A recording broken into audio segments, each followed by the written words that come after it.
श्री राम जय राम जय जय राम। श्री राम जय राम जय जय राम। श्री राम जय राम जय जय राम। श्री राम जय राम जय जय राम। श्री राम जय राम जय जय राम। श्री राम जय राम जय जय राम। श्री राम जय राम जय जय राम। श्री सीताराम जी भगवान की जय। वैदेही की आत्मकथा। त्रिजटा की मेरे प्रति श्रद्धा निष्ठा दिन प्रतिदिन बढ़ती ही जा रही थी। वो मेरे ही पास ज़्यादा से ज़्यादा रुकती, कभी कभी दिन रात भी रुक जाती। मैं ही उसे कहती थी, जा अब सो जा। वो मुझे हाथ जोड़कर कहती, मुझे छोड़ के मत जाना हे राम वल्लभा। अब आप ही मेरी हो, जो भी हो, मैं इस लंका में नहीं रहना चाहती। भगवान श्री राम जब इस रावण का उद्धार करेंगे और आपको ले जाएंगे अयोध्या, उस समय इस दासी त्रिजटा को भी अपने साथ ले चलिएगा। मैं त्रिजटा के सिर में अपना हाथ रख देती, पगली अब तू मेरी है। हाँ हाँ, मैं तुझे अपने साथ ही लेकर चलूँगी। मैं उसे सांत्वना देती थी। आज उसने मेरे ही जन्म का इतिहास मुझे ही सुना दिया। मैंने भी बड़ी रुचि लेकर उसके द्वारा कहा गया इतिहास सुना, और रुचि मेरी इसलिए जागी थी कि मेरी जन्मभूमि श्री जनकपुर धाम का चित्र मेरी दृष्टि के सामने उभर आया था। हे राम वल्लभा सीता, रावण मिथिला में ही उस घड़े को पृथ्वी में दबा आया था। अब जिस राज्य में ऋषियों के रक्त का घट दबा हो, वहाँ शुभवृष्टि कैसे हो सकती थी। मिथिला महान ज्ञानियों की भूमि रही है, उसके बाद भी वहाँ दुर्दैव का प्रकोप हुआ। मुझे ही मेरे जन्म की कथा सुना रही थी त्रिजटा, और हाँ, बीच में हंसते हुए बोलती थी, आपको नहीं सुना रही? मैं आद्य जगदम्बा सीता की पावन जन्म कथा गाकर अपनी वाणी को पवित्र कर रही हूँ। वो बड़ी श्रद्धा से बोल रही थी। अकाल पड़ गया अचानक मिथिला की भूमि में। हिमालय का तराई क्षेत्र है ये, परम पवित्र भूमि है ये, पर वर्षा की एक बूंद नहीं पड़ी इस राज्य में। 12 वर्ष बीत गए। मैंने इंद्र का कोई अपराध किया है क्या? मिथिलापति दुखी हो गए थे। मेघ आते हैं आकाश में, पर यहाँ बरसते नहीं हैं। यहाँ से ऐसे चले जाते हैं जैसे यहाँ बरसने से उन्हें डर लगता हो। पर ज्ञानियों के गुरु मिथिलापति विदेहराज की ये आशंका अकारण भी तो नहीं थी। महान सिद्ध ऋषियों के रक्त में एक बूंद भी जल का गिर जाए, ऐसा साहस भला देवराज इंद्र भी कैसे कर सकते थे। अकाल जैसे मिथिला में अपना अड्डा ही बना चुका हो। और 1-2 दिन की बात कहाँ थी, पूरे 12 वर्ष। धरती पूरी तरह से शुष्क हो चुकी थी। घास की कौन कहे, वृक्ष भी पत्तों से रहित हो गए थे। सरोवर के तल में दरारें दिखाई देने लगी थीं। प्रजा भाग रही थी अपने प्राण बचाने के लिए। मुझसे क्या अपराध हो गया? आज गुरु याज्ञवल्क्य जी की शरण में पहुँचे थे विदेहराज जनक। मुझ शासक का कौन सा ऐसा पाप है जिसके कारण प्रजा दुख भोग रही है? रो पड़े थे विदेहराज। हे गुरुदेव, कृपा करो। चरण पकड़ लिए। आप अपने प्रति अकारण आशंका करते हैं विदेह। 2 क्षण के लिए अपनी आंखें बंद की योगेश्वर याज्ञवल्क्य जी ने। फिर आंखें खोलते हुए बोले, विदेहराज, निमि वंश में पाप का लेश भी कभी नहीं आया। ये वंश निष्पाप है। फिर आंखें बंद करके ध्यान करने लगे थे याज्ञवल्क्य जी। इस बार समय लग गया ध्यान में। घड़ी भर आंखें बंद करके बैठे रहे। फिर आंखें खोलकर बोले, हे जनकराज, परम सौभाग्य की प्राप्ति के लिए कुछ तप आवश्यक होते हैं, और ये सौभाग्य तुम्हारा ही नहीं अपितु संपूर्ण सृष्टि का होगा। यकायक महामुनि याज्ञवल्क्य के चेहरे में प्रसन्नता छा गई थी। पराशक्ति का प्रादुर्भाव होने वाला है। पता नहीं क्या बोले गुरुदेव। जनक जी के भी समझ में नहीं आया। मेरे लिए कुछ आज्ञा। जनक जी ने हाथ जोड़कर पूछा, आप अब संपूर्ण सृष्टि के दुख शोक नाश के लिए हल चलाएं। याज्ञवल्क्य ऋषि सूत्र में ही बोलते थे। शिष्य को समझना पड़ता था, पर जनक जी जैसे ज्ञानी तो मौन को भी समझते हैं। फिर गुरु याज्ञवल्क्य की वाणी समझने में उन्हें दिक्कत क्या थी। हल तैयार हुआ। राजा जनक, सुनैना महारानी दोनों ने मिलकर हल चलाना प्रारंभ किया। उनके हल का अग्रभाग उस घड़े से जा लगा जिसे रावण ने इसी मिथिला की भूमि में दबा दिया था। आवृत घड़ा फूटकर अनावृत हो गया। घड़े में ऋषियों की तपस्या, ऋषियों की अपार भक्ति, ऋषियों की श्रद्धा, सब कुछ रक्त से भरे घड़े में ही तो था। और तभी पराशक्ति ने उसी पवित्र रक्त को अपने प्रादुर्भाव का पुनीत आधार बना लिया। ओह, जैसे पृथ्वी से प्रकाश राशि फूट पड़ी हो। महाराज जनक का हाथ हल पर ही स्थिर हो गया था। भूमि में देखा सुनैना महारानी ने। एक सुंदर सी कन्या गोद में आने के लिए व्याकुल है। मैं मुस्कुराते हुए अपनी ही कथा सुन रही थी और उस त्रिजटा को देख रही थी। ये कन्या कोई साधारण नहीं थी। ये समस्त राक्षसों का विनाश करने के लिए अवतरित हुई थी। हा हा हा। त्रिजटा खड़ी हो गई और आकाश की ओर देखते हुए बोली, रावण के विनाश का मूल इस तरह प्रकट हुआ।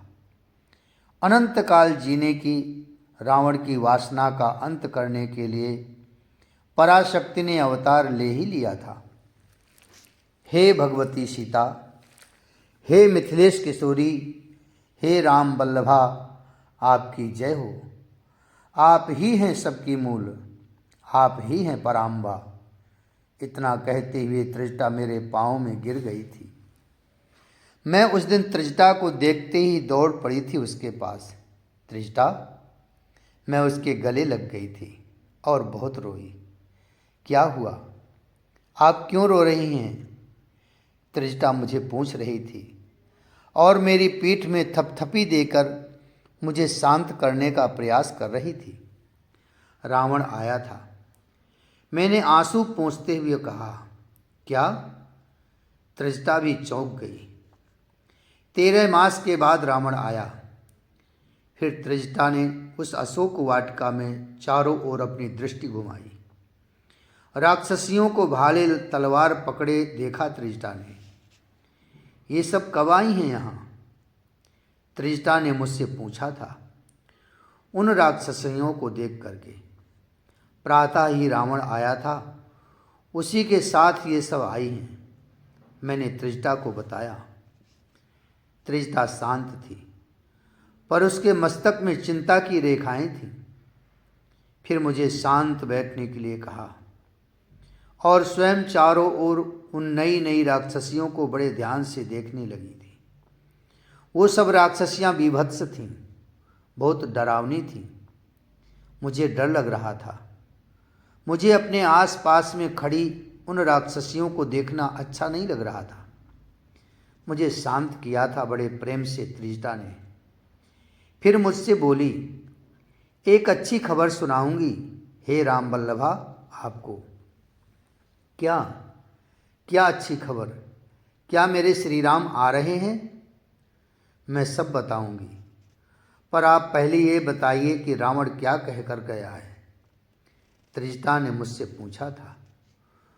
तुम लोग दूर खड़ी रहो, मैं जब तक ना कहूँ। पास में मत आना। चारों ओर से उन राक्षसियों को त्रिजटा ने दूर कर दिया था। हाँ, अब ये नहीं सुनेगी, आप बताइए। मैं त्रिजटा को बताने लगी थी। तुम चली गई थी त्रिजटा, बस तुम्हारे जाते ही ये सब राक्षसियाँ यकायक अशोक वाटिका में आ गईं। इन सब को देखकर मैं भय से कांप गई थी। उसके बाद कुछ राक्षसियाँ मशाल लिए आगे आगे चल रही थीं। तभी मैंने देखा रावण आ रहा है। उसी समय मैंने अपने शरीर को सिकोड़ लिया। हाँ त्रिजटा, मंदोदरी भी थी साथ में। हाँ फिर? त्रिजटा बड़े ध्यान से मेरी बात सुन रही थी। मेरे पास में आया रावण और मुझसे बोला, ओ राम, अब नहीं आएगा। यहाँ तक कोई मानो आ ही नहीं सकता। हे सुंदरी, मेरी बात मानो। आज पूरे 13 मास हो गए हैं। अब राम की आशा त्यागो और मेरी महारानी बनने के लिए तैयार हो जाओ। आपने क्या कहा? त्रिजटा ने मुझसे पूछा। मेरा शरीर कांप रहा था। मैंने रावण की ओर देखा भी नहीं। हाथ में तृण लेकर उससे कहा, ये तृण देख रहा है ना रावण, तेरा वैभव इस तृण के बराबर भी नहीं है मेरे लिए। मुझे श्रीलंका की महारानी बनाने का प्रलोभन दे रहा है। अरे तू क्या समझता है? मेरे जनकपुर में और मेरी अयोध्या में वैभव की कमी थी? मेरे जीवन हैं श्री राम, मेरे प्रीतम हैं श्री राम, मेरे श्वास हैं श्री राम। मैं स्वयं अवध का वैभव त्याग अपने स्वामी श्री राम के साथ वन में आई थी। त्रिजटा, मेरी बात सुने बिना ही रावण फिर बोला। क्या बोला रावण? त्रिजटा एक एक बात बड़ी गंभीरता से सुन रही थी। रावण ने कहा, मैं वीर हूँ। देवों, यक्षों, किन्नरों में किसी में इतना सामर्थ्य नहीं जो महावीर रावण का सामना कर सके। हे सुंदरी, तुम्हें तो अपना सौभाग्य मानना चाहिए कि दशानन तुमसे तुम्हारे प्रेम की भीख मांग रहा है। तू अपने आप को महावीर कहता है? हंसी आती है मुझे रावण तुझ पर। अरे वीर होता तो तू मेरे श्री राम का सामना करता, पर तू तो चोर की तरह मुझे लेकर आया है। तू वीर है? ए सीते, क्रोध से चिल्ला उठा था रावण। उसने अपना चंद्रहास खंग उठाया और मुझे। फिर क्या हुआ? त्रिजटा ने पूछा। रावण के पैरों में उसकी पत्नी मंदोदरी गिर गई थी। फिर आगे? त्रिजटा कुछ ज़्यादा ही गंभीर थी आज। वो अपने पति को समझाने लगी थी। हे स्वामी, इस नारी को छोड़ दीजिए। आप तो विद्वान हैं ना, आप तो समझते हैं ना, ये कोई राक्षसी नहीं है, ये सती मानवीय नारी है। ये यहीं बैठे बैठे हम सबको भस्म कर सकती है। इसको शाप देने के लिए जल की भी आवश्यकता नहीं पड़ेगी। त्रिजटा, मंदोदरी रावण के पैरों में लिपट गई थी। ये सुनकर त्रिजटा के चेहरे में मुस्कुराहट आ गई। फिर क्या हुआ? त्रिजटा ने पूछा। त्रिजटा, रावण ने अपना खंग म्यान में रख लिया। बड़े प्रेम से अपनी पटरानी मंदोदरी को उठाया। फिर मेरी ओर देखता हुआ बोला, 1 मास का समय बचा है, सिर्फ 1 मास का।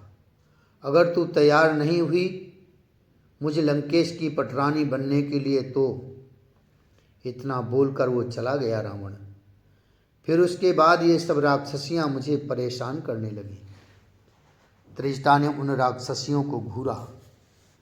फिर सहज होती हुई त्रिजटा बोली, अब मेरी बात सुनो। मेरा सपना। सपना? मैंने त्रिजटा की बात पर अपनी प्रतिक्रिया दी थी। आप क्या समझती हैं रामप्रिया, मेरा सपना सत्य होता है? ये कहते हुए उसकी आंखों में चमक थी। मैंने देखा श्री राम अपने भाई लक्ष्मण के साथ आए हैं लंका में। चारों ओर जय जयकार हो रही है। आप यहाँ अशोक वाटिका से निकलकर अपने प्रिया श्री राम से मिलने जा रही हैं। हे राम वल्लभा, दिव्य पुष्पक विमान है। वाम भाग में आप विराजमान हैं। दाहिने ओर श्री राघवेंद्र, पीछे चंवर लिए लक्ष्मण जी। विमान चल पड़ा अयोध्या की ओर। देवों से आकाश आच्छादित है। त्रिजटा ने सुंदरतम स्वप्न सुनाया। फिर बोली, इतना नहीं, आओ इधर आओ राक्षसियों, तुम लोग भी सुनो, मेरा सपना सत्य होता है। त्रिजटा ने वहाँ खड़ी समस्त राक्षसियों को अपने पास बुलाया और सबको अपना सपना सुनाने लगी। दूसरी ओर रावण गधे में बैठा है और अंधकार में चला जा रहा है। उसके सिर के बाल कटे हुए हैं। लंका में चारों ओर मरे हुए राक्षसों के शरीर पड़े हुए हैं। चील कौआ इत्यादि सब खा रहे हैं। मध्य में रावण का शरीर भी पड़ा हुआ है, पर वो हंस रहा है। फिर उसके शरीर को तेल में रखा जाता है। त्रिजटा सपना बता रही है। तभी मैंने देखा एक बंदर आया है। कनक में उसका देह था। उसने लंका को अस्त व्यस्त कर दिया है। राक्षसों ने उसे पकड़ लिया है और उसके पूंछ में आग लगा रहे हैं। फिर तो देखते ही देखते वो बंदर भाग जाता है, लंका के ऊंचे शिखर में चढ़ जाता है और आग लगा देता है। पूरी लंका जल जाती है। कोई कुछ नहीं कर पाता। इतना सुनाकर त्रिजटा चुप हो गई। मुझे आज अच्छा लगा। कितना अच्छा सपना सुनाया था त्रिजटा ने। फिर बोली, मेरा सपना सच होता है।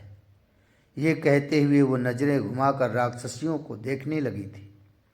मेरा सपना सच होता है। मैंने देखा राक्षसियों के चेहरे में भय व्याप्त हो गया था। तुम लोग रावण की बात मान रही हो? राक्षसियों को संबोधित करते हुए बोल रही थी त्रिजटा। ये रावण तो कल मरने वाला है और अपने साथ ये सबको मारेगा। मेरी बात मानो, ये जगदम्बा है, ये जगत जननी है, इनके चरण पकड़ो। ये कहकर त्रिजटा शांत हुई थी। सब राक्षसियों ने सिर झुका लिया था और मुझे प्रणाम करने लगी थीं। पर कुछ देर में त्रिजटा चली गई। उसे आज रात्रि में कुछ काम था। मैं उस रात्रि में राम राम राम यही जपते हुए बैठी थी कि तभी राम राम राम, सुनो श्री राम कहानी। ये मधुर आवाज़ गूंजी मेरे कानों में। कौन? मैं उठी। मैं चारों ओर देखने लगी, पर चारों ओर तो राक्षसियाँ सो रही थीं। एक भी ऐसी नहीं थी जो जागी हो।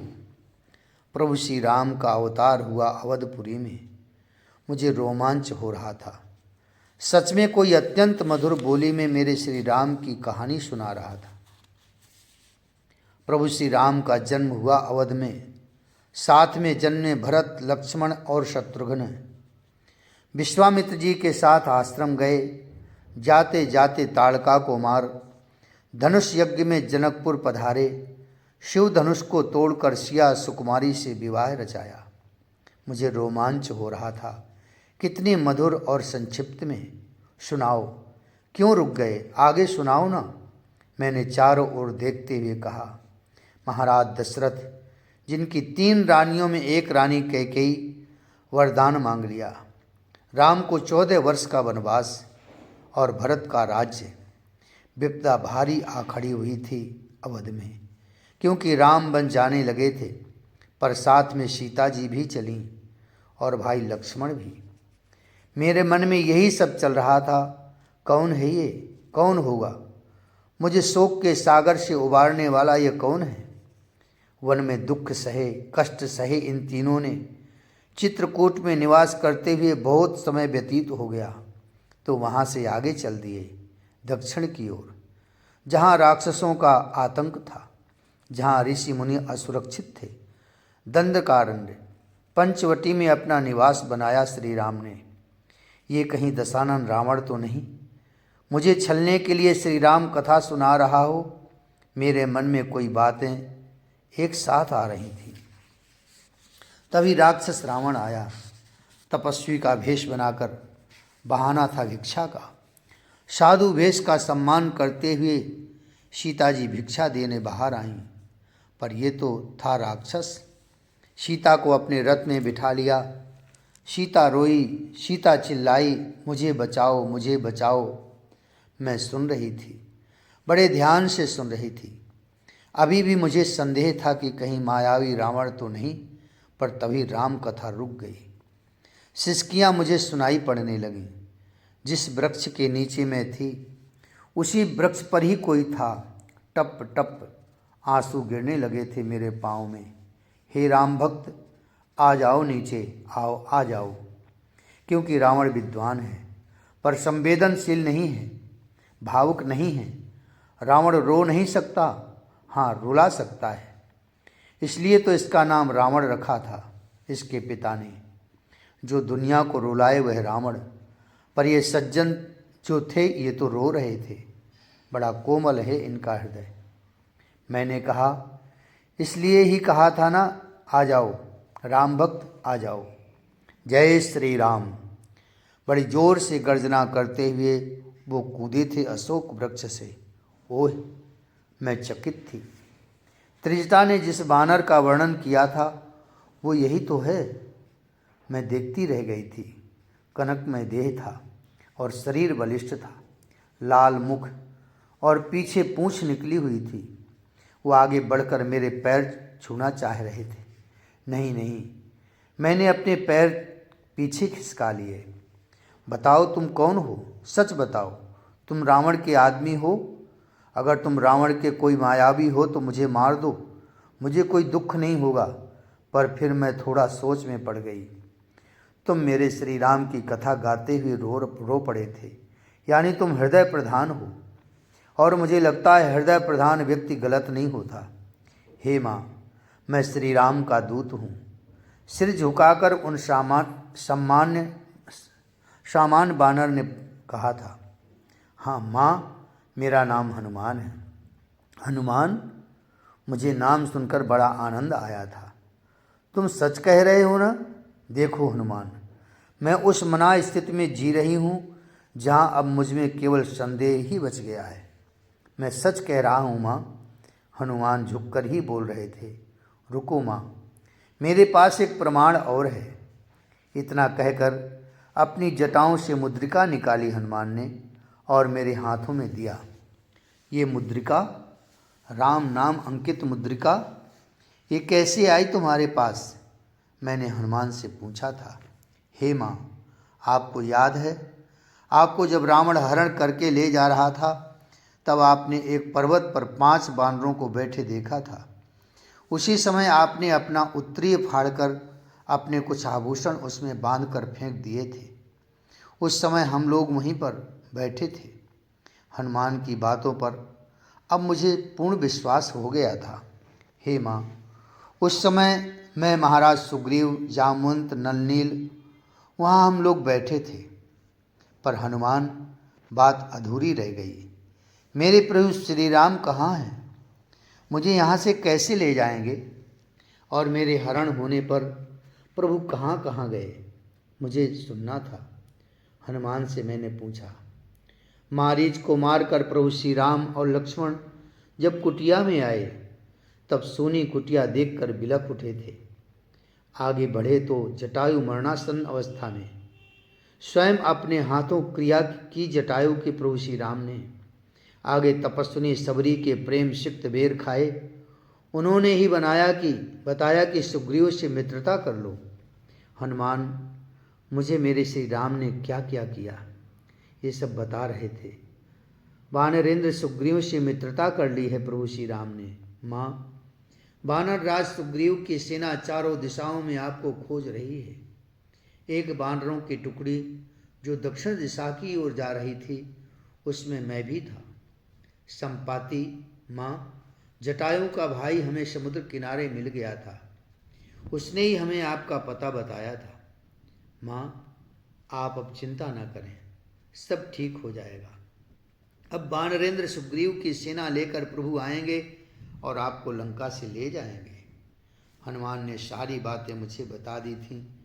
हनुमान की बातें सुनकर मुझे आनंद आया, मेरा हृदय भर आया था। मेरे श्री राम मुझे लेने के लिए आने वाले हैं। पर फिर मेरे मन में संदेह। मैंने हनुमान को ऊपर से लेकर नीचे तक देखा, बड़े ध्यान से देखा। माँ, क्या हुआ? हनुमान ने हंसते हुए पूछा था। शायद वो समझ भी गया था। मैंने पूछा, मेरे श्री राम के साथ जो सेना है, उन सेनाओं में सब बानर तुम्हारे जैसे ही हैं? हाँ, यही उत्तर दिया हनुमान ने। मैं उदास हो गई थी इस उत्तर से। हनुमान बहुत बुद्धिमान है। नहीं नहीं, बुद्धिमानों में श्रेष्ठ हैं। हनुमान ने हंसते हुए कहा, आप ये सोचकर उदास हो गई हो ना माँ, कि इतने छोटे से बानर इन विशाल काय राक्षसों से क्या लड़ पाएंगे? मैंने हनुमान की ओर देखा। हनुमान ने कहा, मुझे लंका में प्रवेश करना था, इसलिए मैंने छोटा रूप धारण किया। देखो माँ। ये कहते हुए हनुमान तो बड़ा होने लगा। उसका शरीर विशाल होता जा रहा था, वो बढ़ता गया। बस बस बस, मैं समझ गई हनुमान। मेरा मन आज अति प्रसन्न हुआ। हे हनुमान, तुम धन्य हो, तुम महावीर हो। तुम्हारे समान वीर इस विश्व ब्रह्मांड में कोई नहीं है। मैं बोले जा रही थी, तभी हनुमान ने अपना शरीर सूक्ष्म किया और मेरे पांव छू लिए। जय जय श्री राधे, जय जय श्री सीताराम। राम रघुवर की प्राण प्रिया, बजो रे मन सिया सिया। राम रघुवर की प्राण प्रिया, बजो रे मन सिया सिया। सिया सिया भजो सिया सिया। सिया सिया भजो सिया सिया। राम रघुबर की प्राण प्रिया, भजो रे मन सिया सिया। राम रघुबर की प्राण प्रिया, भजो रे मन सिया सिया। श्री सीताराम जी भगवान की जय।